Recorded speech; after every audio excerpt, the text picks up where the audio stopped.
So the most surprising thing that happened to me this last year was the end of the pandemic. And what I mean by that is that the illness itself, the pandemic, the disease, it's still around. But I think the bigger part is that a critical mass of people recognize that life continues and there's a great way to flourish coming out of this hardship that really captivated the world. And that is a sign of great hope. And that hope is something that I hope always to share with others and to give people the opportunity to find that hope themselves. So in this great pandemic and the darkness that surrounded it, there was this light of hope. And that's the thing that I think was most surprising, is that people miss that. And so it's our job, our opportunity to help them see that light.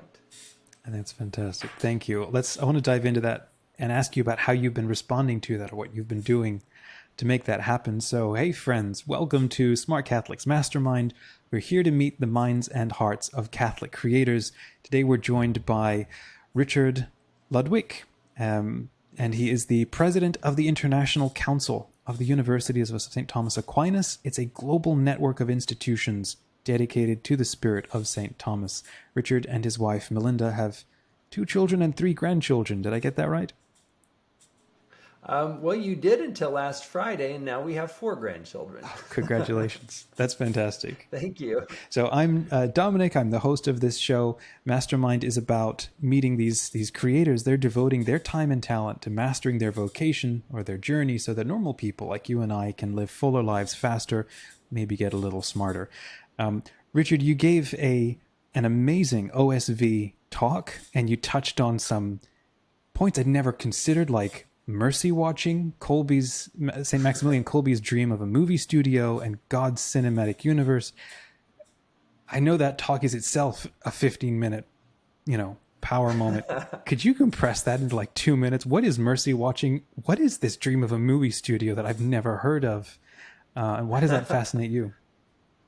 Yeah, well, it really is pretty simple, and it's about the gospel. It's about evangelization.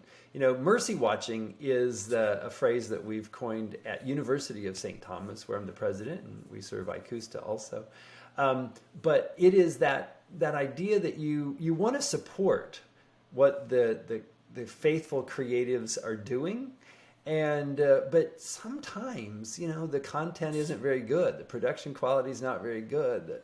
It's like, okay, we're doing it because we feel like we have to do it. Let's create this amazing work and share it with people. And that is the art form. And it's the true, the good, and the beautiful that brings people in. And then we have deeper conversations. But let's make something amazing. And so when we talk about God's cinematic universe, the story of salvation history, the creation of all of us, and the stories that go along with that, that's really the compelling story. I mean, Marvel has done a good job with fiction and some other things, right? And they've captured the hearts and minds of people a lot of times. But our stories are real, and we need to tell those stories. And the idea about the movie studio was St. Maximilian Kolbe, who built the largest media apostolate, and he used all of the latest technology to make sure that the gospel message, salvation history, and others were reached across the world. He went to Japan from Poland and India and all kinds of places, but the one dream he had he didn't fulfill was that of creating a movie studio to reach people with audio and visual, sort of the emotions that really drive the world. Can you imagine? Because St. Maximilian Kolbe started his media outreach about the same time that Walt Disney did. Can you imagine what would happen if Max Kolbe Studios had been telling that story for the last 100 years instead of Disney? And of course, Disney owns Marvel. So they tell great stories and they engage people. But that's what we're called to do. We're called to engage with people, tell great stories, and make it so that it's compelling. That's really what the call was. That's just exciting. I want to ask you in just a minute about, I think it's your latest project, Max Studios. It's in partnership with Word on Fire. Oh, that's right. Yeah. I want to ask a little bit So, about that. Before getting to that, so I actually want Mac to ask. All Studios. right, go ahead. Go ahead. Yeah. No. I was just going to tell you, Mac Studios really is the a media apostolate, if you will call it that. But it's really the film studio that Max Kolbe never had. That's why we named it Max, right? I That's wondered for where the him, Max came from.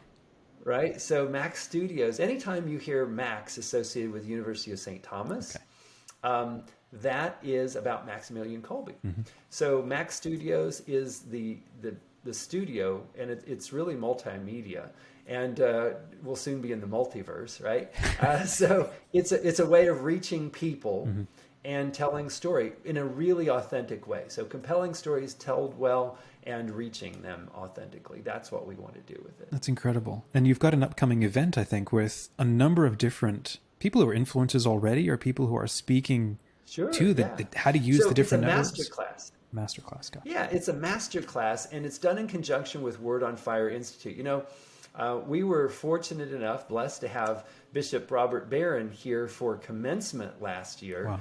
At NRG Stadium. Thousands of people, right? He gave the big commencement speech about, this is, think big and share, right? So essentially that was the message to our graduates. And so what we decided to do was have this conversation. We've got Mac Studios. You obviously have this amazing apostolate, Word on Fire Institute. Is there a way we can work together? So as you say, Pope Francis talks about encounter and dialogue. So Bishop Barron and I were dialoguing and encountering, and so we decided to accompany one another. And so, in the Hollywood vernacular, right? His people called my people called his people, Yeah. and they just hit it off, right? So the concept here is to bring influencers from different media platforms. Mm-hmm. So think Facebook, Instagram, YouTube, Twitch, those kinds of platforms that reach people. And we got some of the most exciting and what we think are authentic evangelizers, really people who are just sharing their story in a really authentic way. And people like Leah Darrow and Haley Stewart, also known as Haley Carrots, Jonathan Blevins, known as Bearded Blevins, and Father Rob Galea are the first four sort of out of the blocks to tell their stories, to help people know how to evangelize. And using the new media, if you will. Mm-hmm. But the idea of using media of any kind is really as old as the human story itself. So our human family always gathered around the campfires or the caves, right? We wrote our stories on the walls with petroglyphs and then later to parchment and scrolls and those kinds of things. But today we're writing our stories on the walls of cyberspace, right? We're telling our stories that way. And so this is really just a natural progression of the human family telling its story in a really authentic way. We're just using ones and zeros in cyberspace to get the message out. Yeah, it's still ultimately about people and journeys and sharing experiences and learning about meaning. What's your story, Richard? How did you get to this point? Why is this something that is so passionate to who you are? Well, thank you for asking that question. I think each of us is called in a special way, and we talk with our students all the time about that. The charisms that the Holy Spirit bestows on us are those gifts that we discern and bring to full flourish, and then it comes that we are co-creating and working with God to share them freely, right? And if you share them freely, you'll probably even make money in today's world too. But that's what we're called to do. And so I feel in many ways I was called to do that. I grew up as an only child in a Catholic family, which is a little unusual for some, right? But on a pig farm in Indiana, and it was great. Married my high school sweetheart, and when I was in college, I was a really good basketball player, according to some people, right? Okay. So in growing up in Indiana, you play basketball. And so I always wanted to play Division I basketball. And with the NCAA tournament going on right now, it's like, oh, okay, yeah, everybody understands the excitement, right? Well, I wanted to play D1, and so I had offers at D3 and other places, but no D1 initially. And then I went to college, and the college I chose to go to was a place where D1, and I thought I could probably walk on.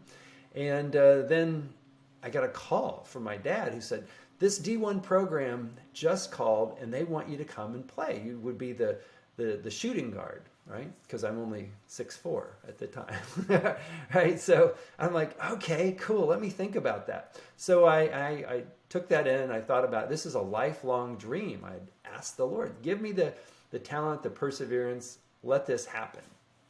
And he did. And then I made what I considered just a remarkably unknown decision, and that was to say no to that offer, to stay where I was, even knowing that the university had decided not to have tryouts for walk-ons. So for me, that was a big deal because my whole youth had been oriented around faith and basketball, essentially, Yeah. right? And so I made that decision, not knowing why. I'm like, this is crazy. I'm just going to stay here. So I did, and then I was elected student body president for 2 years, and I served on the cabinet and the board of directors and other bodies like that. And I caught this amazing energy to serve in higher education and to do it in a way that builds individuals in formation and to build communities. You know, the great thing about a university is it has this community aspect of it that allows both the individual and the community to flourish. Think subsidiarity and solidarity, all in one big community, right? So that really captured my attention, my interest, and from age 19 on, I decided I wanted to be a university president with that really as my mission. Wow, that's amazing. For those who are watching this, if you're enjoying this message that Richard is sharing, please hit like on the video right now so that more people can hear about this, and share this with the one person you think would like to hear more about this. Very briefly, this show is brought to you by the Free Catholic Community on SmartCatholics.com. We're free of trolls and ads and toxicity. We're faithful to the Holy Father, Pope Francis, and the Church, and we're committed to a culture of kindness and learning. If that sounds like you, come on over, check us out, SmartCatholics.com. I want to come back to the point you made right at the beginning. You said the surprise of how we adapted to the pandemic and still found a way to hope. And I'm curious to ask you, what have been some of the ways or the projects you've been working on or the things that we've just talked about? How are they helping to renew that hope? So that's been really what I think has been an incredible thing. So I mentioned before the aspect of university and community. So when the pandemic hit, our university community really swung into action. We saw some of our friends at other institutions, they sort of hunkered down. They're like, let's just get through this thing. Okay. We were blessed with sort of a go-do-it attitude. So instead of hunkering down, we made the most of it. We went from almost no classes online to being named Houston's best online university, which would have been laughable a year before because people were like, no, we're never doing that, right? So it was taking the media a la Maximilian Kolbe and leveraging it to the good. Max effect. The other piece of that was really the community outreach. So our residence halls closed and we opened them back up immediately to the nurses and the physicians and other medical providers in the world's largest medical center to say, hey, if you want to come and just stay down the street from where you work and maybe not take the virus home to your families, let's do that. Let's also start a partnership with the Houston Food Bank, the nation's largest food bank, to address the food insecurities. Let's create a counseling center for frontline fighters. Let's do these kinds of things. Set up a testing and then later a vaccination center on our campus. So what we did was we took the idea that we can actually impact our community, think corporal works of mercy, right? and do it in a way that leverages our community, becomes a learning environment, but more than that, it becomes a way of sacrificing ourselves to move things forward. So when I talk about the hope and the light that comes from that, through the pandemic, we've seen I don't want to call it a resurgence, but a surgence, if you will, at the University of St. Thomas to really take our values, take what we think is our big why, right? God's love and sharing it with others to new heights. And that's been a blessing for us to be able to do that. I think that's amazing. Sir, how can people reach you and learn more about, either the OSV talk or, the Mac Studio, or how can people reach you? Well, the good place to do it right away is at our website for the university. It's stthom.edu, the sttom.edu. And you can do sttommacstudios.com. And I want to make sure that I said it right. So it's stthom.edu. And then it's stthomasmaxstudios.com. So just go to the website for the university and you can find it. And for the OSVI talk, you can go to OSVI Talks or OSVI. It's Our Sunday Visitor Institute. That's what OSVI means. And that was a talk that I gave. I incorporated some of that in today's message with you. But it's really a great opportunity. And I want to thank you, Dominic, for allowing me to visit with you and to share some of these things. I appreciate that. Thank you, sir. I'll drop those links in the show notes so people can check them out. As we wrap up here, we come to my favorite part of these conversations. If you had 1 minute to share a message to the world, and you've kind of done that a couple of times now, I think I know what it's going to be, but from one Catholic to another, you had 1 minute to share a message. What would you want to say? Well, one of the things that the Lord has blessed me with is low vision. I'm blind. Okay, it may not look like it, and a lot of people don't notice it, but it is. And so it's a disease that is hereditary. And I have peripheral vision, but not central vision. That creates great ambiguity, right? I only operate on about 30 to 40% of the visual information that most people do. And the Lord has blessed me in that way because what is faith, right? Faith is the belief in things unseen. And so for me, that's a real tangible understanding of being able to operate in the world, being able to make decisions, being able to move forward in a way that doesn't really give you all of the information that people sometimes would want or be comfortable with. So my message to folks is the faith that you have comes from an ambiguity, things that you cannot see, but yet you know they're real. So treat them like they're real. Act on them. That is the key to how we all move forward, because we all move forward without full information. Mm-hmm. And that's a blessing that we have, because that calls us to closer union with God because of that trust. In the divine mercy, Jesus says, trust in me. And I think we should take that to heart. So my blindness becomes a way for others to see clearly the vision of faith, I hope.